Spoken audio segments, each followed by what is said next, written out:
you can't think that, oh, I will create videos for 3 months and then people will immediately love me and then I can do whatever I want. No. A lot of people that you see who have now hit 1 million marks, etc., the 1 million mark of followers on social media, they have been at this for like 5 6 years. And it does take about, I think, about a year and a half for you to establish yourself, A, as a creator, B, establish your audience, and C, establish a bond with your audience. So it's a long term game when you're looking at social media. And there's also a lot about how you can keep evolving yourself as a creator. So if you look at it as a campaign of, okay, I'll do 5 videos on this series and then I'll be famous and rich. No, it doesn't work that way. You have to be able to build a narrative both of yourself as a person and as a creator. And that's the only way you can sustain yourself in the world of content creation. Hello everyone, welcome to another episode of the Deepak Data Channel podcast. I'm your host Deepak and with me we have Ms. Satshya Tharien. Satshya is a content creator and the host of Tomorrow Conversations podcast. She is an Instagram rockstar with a lot of followers and she is pretty active in the content creation space. So today we'll be discussing a lot about content creation, its challenges, success stories and its opportunities. It's a pleasure to have you here today Satshya and thank you for accepting my invitation. Thank you so much for having me, Deepak. I'm looking forward to this conversation. Great. Thanks a lot. So my first question. So, like, how does content creation differ from the traditional forms of media? Largely, when you look at in terms of operations, traditional forms of media is made up of, it's usually a large company, it's made up of many people. Whereas content creation, you're very often the only single person who's handling all of it. So while that also means you have a lot of creative control and you don't have to go through a lot of systems of approval, what that also means is you are one person doing five people's job at the same time. For example, you are scripting, filming, editing, doing post production, doing social media promotions as well. So it can get a bit much for someone if they're just starting out and can feel overwhelming. But I feel like it's a space where you have a lot to learn. And also, the reason why content creation is appealing to a lot of people right now, it's because it shows so much of someone's personality. It's highly individualistic, and you feel like you gain a stronger connection to the content as well, because you feel like you know the person who's preparing that content. Right. So, what are the different business models and revenue streams which are available to the content creators at this point? That largely depends on the platform you're primarily active on. For example, on Instagram, they don't pay you for your videos or they don't pay per view, etc. So you largely have to depend on working with brands and other companies and do collaborations with them in order to earn. Whereas YouTube, it does both. You both get paid per view, plus you get to work with brands to incorporate that into your video, and that's how you get sponsorships. Twitter also is similar. I think people pay you for tweets to promote a show or whatever product that you're looking for. So largely depends on the platform itself. But I think it's a good idea to expand out of the platform, because in case, like, you know how TikTok got banned, if your entire work is on TikTok and if it gets banned, then you're left with nothing, right? So a lot of content creators have also branched out to starting their own businesses, be it merchandising, starting their own courses, or also starting their own companies where they both act as agencies, where they act as a bridge between content creators and businesses, or they also help train people who want to become content creators. Right. So, what characteristics and abilities do content creators need to possess in order to be successful? Because, like, I am asking this question because now there are a lot of content creators who would like to actually like, or like people who would like to pursue this as a profession. So, yeah. Yeah.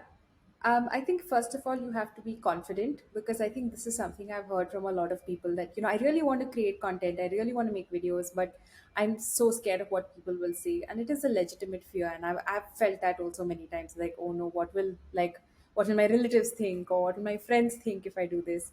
But you have to be very confident and feel like you believe in your content enough, or you find it funny enough or interesting enough to put it out there. And the great thing about social media is you get instant feedback. So you know whether what you're doing is appealing to someone, whether it's interesting, funny, etc. So you don't have to worry too much, will people like it? Post it, then you'll know whether people will like it. The second thing is to be creative, because when you have so many content creators now on a particular platform, how will you stand out and how will you get the following that you're looking for? It's purely by doing something that people haven't seen before or doing things differently, because that's the only thing that would compel someone to watch you or to follow you or to give you their attention. And the last thing would be to be consistent, because it's very easy to do one or two videos. Like whenever you start something new, that excitement and josh is always there right at the start, right? And then you sort of taper off. So the hardest thing about being a content creator is being consistent, which means for some people that's putting a video out every day, for some people that's putting out videos every 2 days or every week. It depends on the kind of content you're making. I know people who used to put out YouTube videos almost every single day, which is insane, but that's also what you need to do in order to build up your following. So you have to be very committed and consistent in what you're doing. And it's only then that you'll be able to see your followership grow, because you can do one video and you can get a million views. Okay, but then what next, right? That's the most challenging part about for a content creator. It's not going viral, but how to continue doing what you're doing as well as you were doing it before. Right, right, true. So, what impact has the COVID-19 pandemic and the increased reliance on online platforms had on the content creation industry? I think it absolutely changed in India, because when we had the pandemic, that was around the same time TikTok got banned and then Reels was launched. And then you saw this whole new format sort of explode so much more in India. And we saw so many more content creators because so many people are spending their time online. So, also, that meant if you were a creator at that time, your following grew like crazy because you were at the cusp of something new.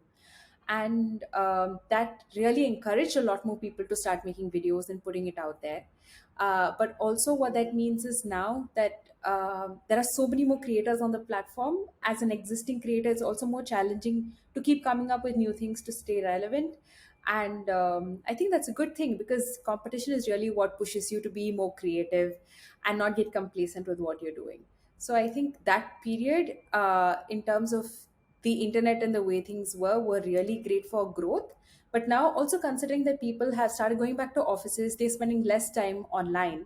So it's a lot more challenging as well. Like, earlier, if they would spend 6 hours, you would get a certain number of views even if someone was just scrolling like that. But now people are very intentional about the time that they're spending on social media. So what kind of value add can you give to someone's time? And that's what you think about when you're creating content. Right, right.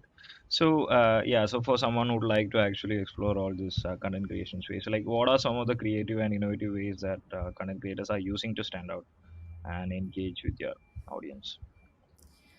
In terms of standing out for content, I'd say I'm really liking that a lot more regional content creators are now coming up and they're becoming a lot more popular, because you're finally seeing representation of people who are like you, who have had similar experiences, who speak the same mother tongue as you. You know, that's a very important thing in feeling connected to your content. So that's been very interesting. The second thing that I find is a new trend is people are using a lot more high tech cameras and very high production values. It doesn't even have to be a high tech camera, but just even the way it's shot, it's produced, it's post produced, and the way people have a marketing campaign to release some content, it's almost like a large scale campaign. So it's very interesting to see how creators are approaching their content, and it's not just like something time pass that you just film in your bedroom and put it out anymore. With regard to engaging with audience, I think a lot more people are doing in-person meet and greets now, a lot more giveaways, which is now possible because it's no longer the lockdown or the pandemic. So that's been interesting. Right, right. So one of the challenge which I face actually when I started this podcasting, and normally like I create contents on data science. I work in Hmm. the data science field. So one of the big challenges like we will not even get a single view from our family, Yeah. or maybe even with our friends. It is quite challenging because like the crowd which we are looking, the one which we are actually catering to is pretty limited. And also, when it comes to, like, for example, the podcast, many people see only the end product and they're like, oh, it's just a 1 hour conversation, how easy. But there's so much of work that goes into it, like you mentioned, preparing the questions, pitching to someone, preparing the questions, doing the interview, and then you'll edit it and then put out. I don't know how you would do your marketing on social media, but even that takes so much time. So even one podcast episode is a lot of work. but you have to make it look like it's effortless. Yeah, and I would like to highlight one more interesting thing. When I actually put up in Instagram, a lot of people actually message me, like especially my friends who watch your content. I also Hmm. watch your content actually, Hmm. so that's how I know you. So my friends actually said like, okay, what are you going to ask Sashia? Because clearly she's not a data science person. So what exactly are you going to ask? The questions, I think 70 to 80% of the questions which I'm asking currently is prepared by an AI model actually. Is it? Is How it? is Yeah, that? yeah. That's true actually. I'm not bluffing. So there is a new model called Chat GPT, and the Mm. Chat GPT is by OpenAI company, Elon Musk Mm-hmm. OpenAI. So this Chat GPT will actually talk a lot about like if we are giving some prompt or like if I'm asking some questions. So the first question I asked was like, I have a podcast. I need a Mm. topic name. Mm. So it gave me this topic name, content creation as a viable career, tips, challenges, Yeah. and success stories.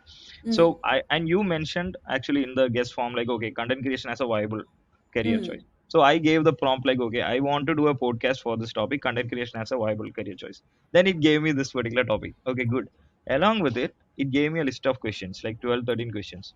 Then I actually read through, like some of them were very basic. Then Mm. I just took it off, but like I was able to add in like, and it was like, okay, after few iteration, it was actually giving me some questions. So yeah, I just want to highlight it because Wow, that's uh, very cool.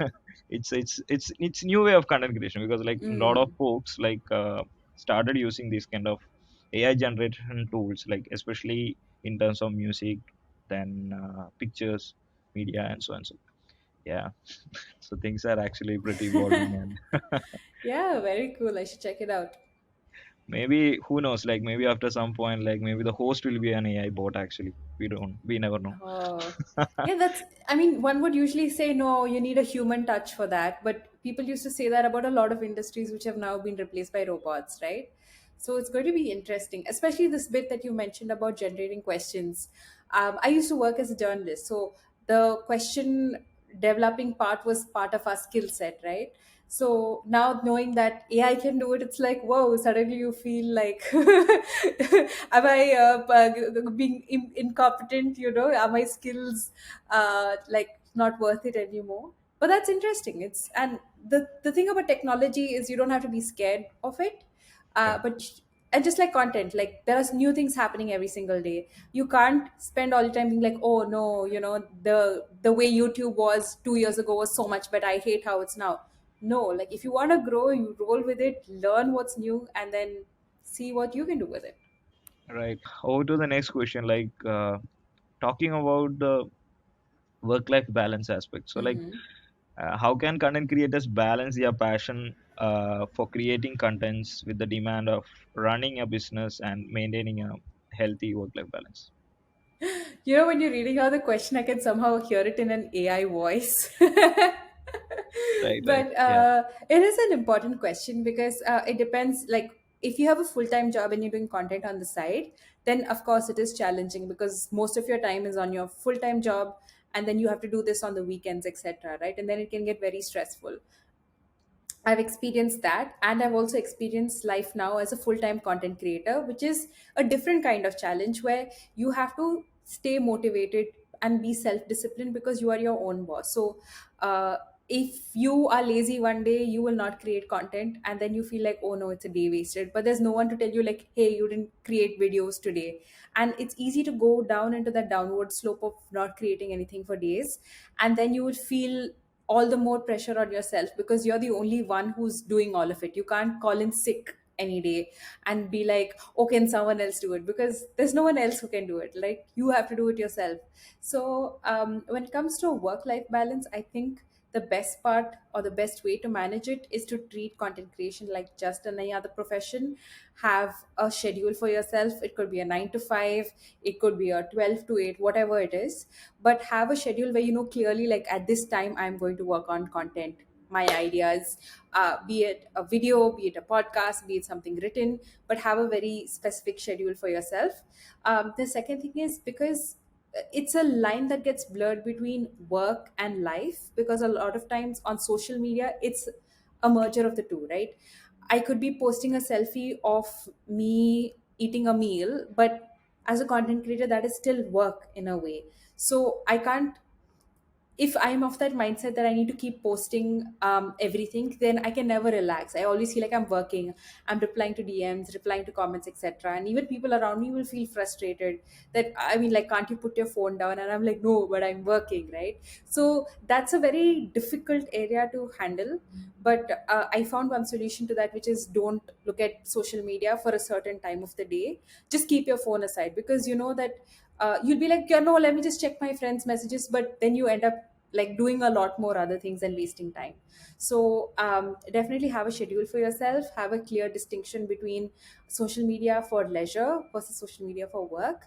um, and the last thing I would say is, be as professional as you can when you're working with brands, because uh, again, this is quite an unregulated space, right? Even when it comes to finances, deliverables, etc., there are people who will try to make you work for very little money but make you do a lot of work. And if you are not clear about what the industry is like, what the standard pay is like, you will end up getting suckered into doing a lot of things. Similarly, if you are the only person working on things and if you are not professional about it, you will not be able to meet deadlines, you will not be able to reply to emails on time, and that makes it very frustrating for anyone who's working with you in any scenario. And that also decreases your success rate of getting work with these brands, which is your main livelihood. So treat it absolutely like a profession, like as if the client, you are working with a client, you have to be on time for meetings, you have to reply to emails on time, give deliverables. If you're not able to give them on time, give them a heads up. Like, all these things are very important, and it will make someone respect you, and B, want to work with you again, which is the main thing. You want a conversion to future work as well, right? So as a creator, yes, it is fun, yes, it is lighthearted, but also in order to survive and make this a full-time career, you have to take it seriously. So regarding the aspect of collaboration, like what are the ways to collaborate with brands and other content creators, and how we can negotiate and manage these partnerships? So the main thing with other content creators, you can just DM them directly and say like, "Hey, I do this. I make content on this, and I'd love to make a video with you and collaborate with you. Let me know if that's something you'd be interested in." A DM works. But for brands, there are multiple ways to go about it. If you really want to work with someone, then you can send them a message or an email saying, "Hi, I am so and so, I have XYZ number of followers, I make content on example beauty, and I would love to I love your products and I would love to collaborate with you." Another thing that you could also do is create a video featuring those brands products by yourself, like without any payment, but do mention them, tag them, whatever, and brands do notice this. So once they see that you know how to use their products, you like their products, then they themselves will approach and be like, "Hey, do you want to work together?"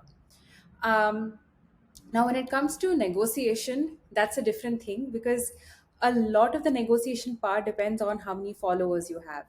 If you have about 1,000, 2,000 followers, all brands will try to push you to do barter, where they say, "We'll send you products, you make these many things for us."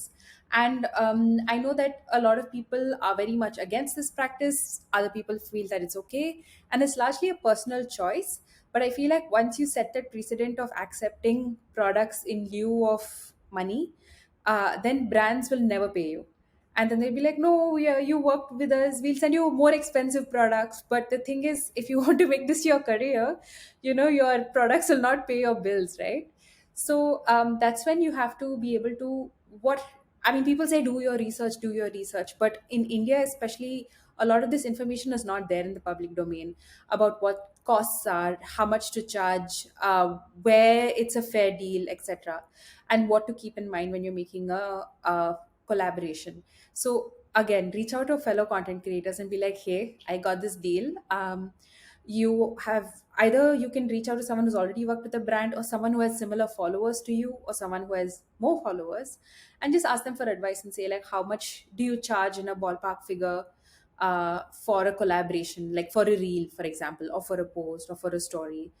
Once you speak to a couple of people, you get a fair sense of what the industry rates are like, and then you'll be in a better position to be able to pitch to a brand and be like, "This is, if okay, if this is what you want me to do, these are my charges for it." And also, be open to the fact that they will definitely negotiate, because these are Indian brands and negotiating is in our DNA.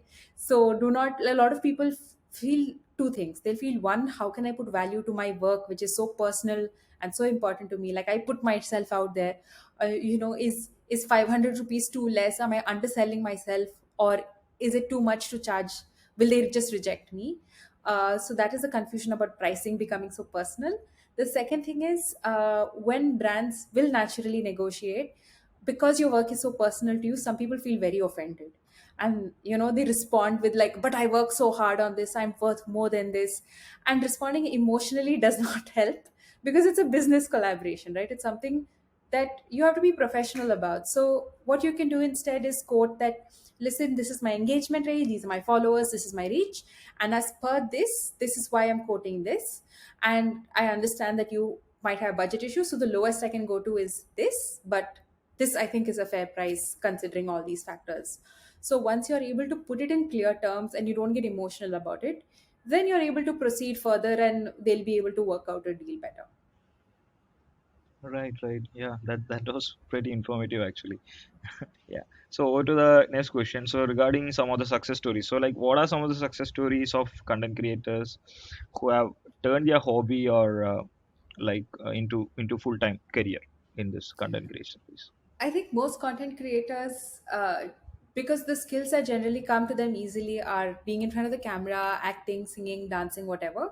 A lot of them have been able to easily transcend that to the big screen. Like Bhuvam Bam has been in a movie, Prajakta Kohli has been in a movie, in a Netflix TV show. So I think that's what a lot of content creators aim for, that ability to go from your mobile phone to mainstream success. I think also other notable figures, I think Lily Singh, she has her own Superwoman, she has her own talk show. Ankur Warikoo, because he released his book, and a lot of his book sales are also propelled by the fact that he's so popular on social media. So I think how a lot of people are viewing social media or content creation right now is a stepping stone to something bigger. So once you're able to build your following, then if you're able to build your own business, be it your, for example, a beauty brand or a beauty line, you already have an audience who is connected to you, who their demographics, where they live, etc. It's like your perfect pool of marketing that you can immediately like launch a product to, and that there will be people who will buy your products if you're looking at it from a business perspective. So a lot of people now don't look at just, oh, I hit 100K on social media, I've made it. They're like, no, I'm more ambitious. What else can I do apart from this, that I can establish myself as an entrepreneur? Right, right. So yeah, so there is a code like this. So content marketing is a commitment, not a campaign. So what are your thoughts on this statement? Yeah, definitely. Because it can't be like a, you can't think that, oh, I will create videos for 3 months and then people will immediately love me and then I can do whatever I want. No. A lot of people that you see who have now hit 1 million marks, etc., the 1 million mark of followers on social media, they have been at this for like 5, 6 years.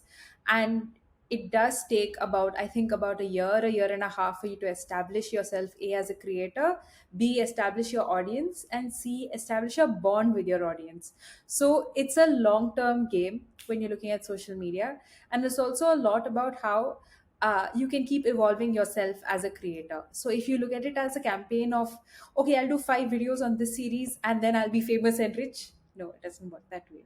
You have to be able to build a narrative both of yourself as a person and as a creator, and that's the only way you can sustain yourself in the world of content creation.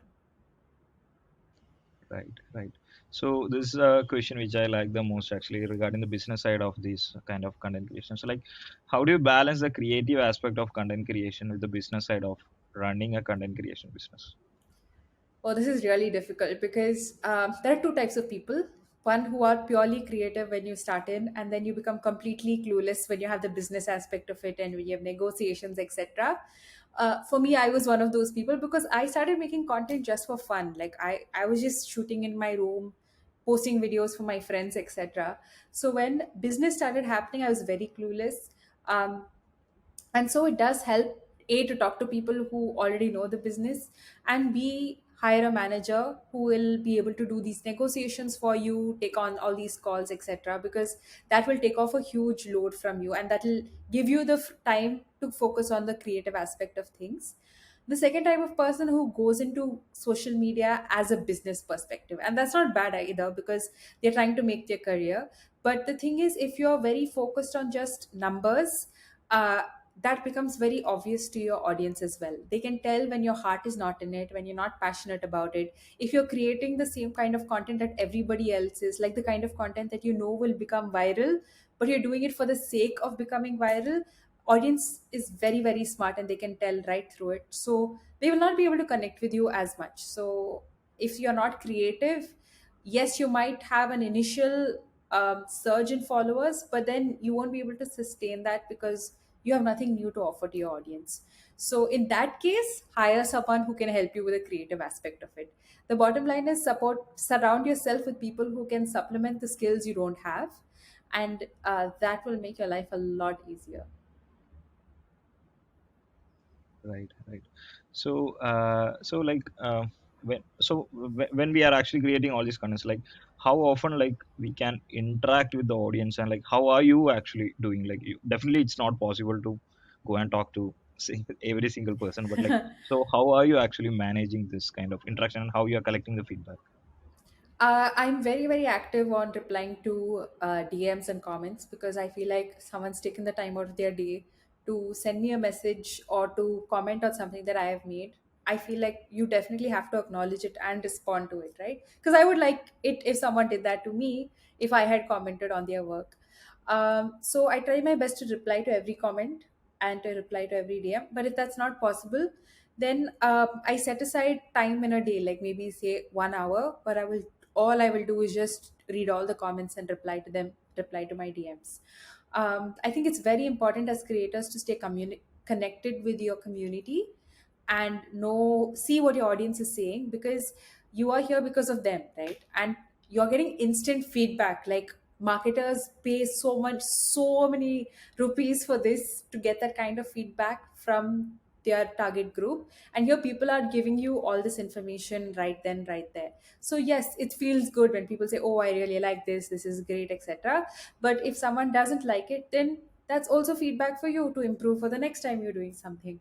So as creators, you can be very sensitive about things you create, because it's coming again from a very personal aspect of things. But you eventually learn to detach yourself from you the person versus you the creator, and know that if people are criticizing something, they're criticizing you the creator, they're criticizing your work, not you as a person.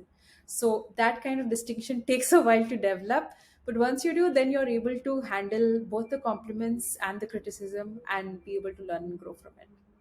So, what inspired you to become a content creator actually, and what attracted you to this career path? So when I first started creating videos, I never had the intention of becoming a content creator or doing it full time. I thought I was just Reels was very new at that time, so I was just playing around with my phone, trying something new. And then it was because of feedback from people saying, who are not just my friends. Like, it's different when your friends are saying, "Oh, it's so nice," versus strangers you've never met saying, "Oh, it's so nice," because they're saying it from a place of, they don't have to please you in any way, right? They're saying it from their own perspective. So once I started getting feedback like, oh, this is really good, or you should make this a series, that was very encouraging. And I liked how content creation gave me that creative outlet, from apart from my 9 to 5, when I was working all the time, being very serious with all of this work. Content creation was a time that I could just be fun, goofy, etc. So I really liked the creative aspect of it. I liked the freedom that it gave me in terms of what I could create. And three, I liked the community that it gave me, because I got a chance to interact with so many people who I would have never met, because either they live in another city or country, or I would have never had a chance to talk to and have this exchange of ideas and thoughts, etc. I really like that aspect of social media, about how you can have conversations with people even without meeting them. You can have the most interesting conversations with them. I really like that aspect of social media, and I think that's, of course, another fourth part of it is the money aspect of it, because what you earn on social media right now is far more than one would traditionally earn in a regular 9 to 5. Though I also know that this can be short lived. Like, you never know when something is going to go belly up, right? So I would keep that on number 4 of the in the list of what I love about social media, because that's very transient, but it is important because it gives you a sense of financial security that is very comforting. Right, right. Yep. So, how do you measure or track your success actually for all these contents, and like how do you use that information to improve and grow the audience? For me, I think earlier people used to measure it in terms of likes, but I think a better way of measurement is engagement. That's looking at your comments and your shares. Someone commenting means that okay, they relate to it or they have to share their thoughts with it. But someone sharing it means that not only do they relate to it, but they want to show their friends as well. So sharing increases your reach, and commenting increases your engagement, and when more people comment, it signals to the platform that this post is doing well or it's interesting, whatever, and so it's shown to more people. So I think that's the best way to measure your success rate for anything that you create. Is it getting enough traction in that way? Are people having conversations about it? And for content creators, if starts fighting in the comment section, that is the best thing, because your engagement grows and you don't have to do anything about it. Because people on social media, when they want to fight about something, the argument can go on and on. I have been following this comment thread on some post of mine where they're not arguing about me, but they are just arguing among themselves about some ideology. And I'm like, wow, thank you for the engagement. This is very entertaining to me as well to know your thoughts on this matter. So it's quite fun. So that's interesting to know actually. So maybe everyone should watch that. Yeah. So my last question actually. So, what are some of the most exciting trends and developments in the content creation space that you are seeing and witnessing? So, how do you see this future of this field evolving? I'm really liking how a lot of creators are using AR in their videos. Um, and that to me signals this creative plus tech part of it merging together, and how you can take content forward in that sense. In terms of, as content creators, I'm also liking how creators are taking it more mainstream, in the sense that earlier if you collaborated with a brand, you would be just promoting their products, but now a lot more brands are collaborating with creators to make creator led, or like the creators design the product, so it's a true collaboration in that sense. It's really nice to see that recognition of creators as creatives in a mainstream sense of the term as well. And also, I'm very interested to see how the metaverse works out, because there's so much hype about it right now. It will be interesting to see how maybe I, as a creator, I can have a virtual meet and greet with people, and have a conversation like that if I can't do it in person, or if uh, I wanted to meet fans, say in the US in a particular city, I could just arrange it through the metaverse, right? How cool is that? And you could do that with people you admire and you are interested in as well. So I think that's pretty cool, and I can't wait to see more how we incorporate tech into the content creation space, and also how accessible it's made to everyone else, because you don't have to have a hi-fi camera in order to be a content creator. Anybody with a phone and internet connectivity can do it. And also considering that the internet connectivity in India has improved so much that you're seeing a lot of content from rural India, like the grandma's kitchen and the village kitchen, etc. Like those videos, I really like that trend of how the space has opened up to a lot more diverse content creators from across the world.